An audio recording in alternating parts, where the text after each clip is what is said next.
It's official, the switch to Android is complete. Nearly 3 weeks on, Google's mobile platform has more than lived up to the hype.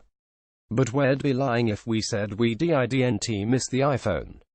There are still features you just cannot enjoy as much on Android. Here are the 5 we miss the most. 1.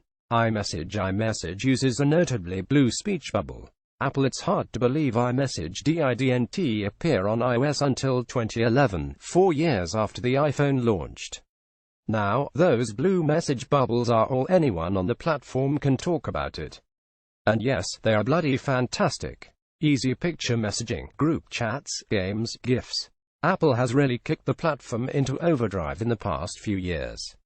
And it should. It's a big reason a lot of people don't want to leave iPhones or iOS.Remember worrying about MMS and picture messaging charges. You can probably thank Apple for making that redundant point too. Live photos can bring stills to life. Getting a photo sent to you is great, but when Apple unveiled live photos for the iPhone 6s, it added a whole extra dimension to snaps.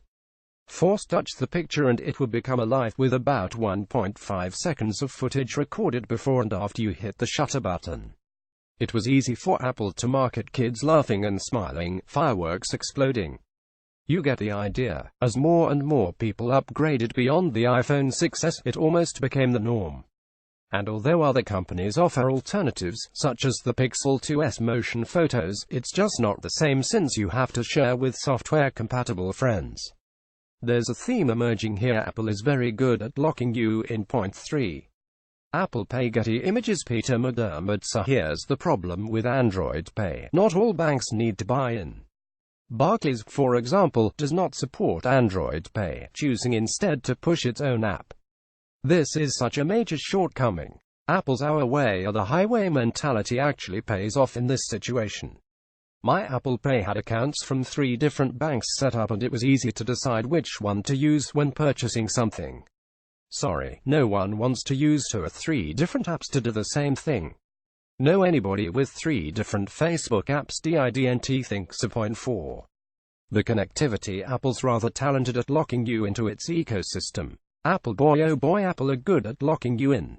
When you've got an iPhone, buying a MacBook eventually becomes routine. You like how your iPhone works, so it should be smooth for an Apple computer as well. And it is. But then fast forward to a Switch and now you've got a completely different setup to tackle. The MacBook doesn't matter too much, the real killer is the Apple Watch.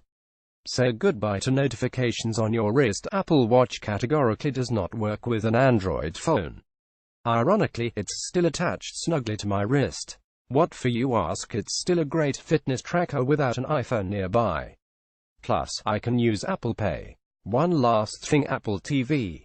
Go and buy yourself a Chromecast because that little black box won't pick up a thing from your Android device, at least not for free. Point 5. Accessories. Apple's Lightning headphones. Photo by Jessica Lewis from Pexels. Many wasted cords, so many useless headphone adapters. Thanks to the rise of Bluetooth, this issue is not nearly as bad as it once would have been. Headphones, speakers and car connections are mostly wireless now anyway. But that doesn't mean it's not an absolute pain to have countless lightning cables sitting around for nothing. Come on, everyone has more than one, don't they? Then there's those little headphone to lightning adapters. They're all useless now as well. Bringing back the theme, once you're in, Apple make every effort to keep you locked down.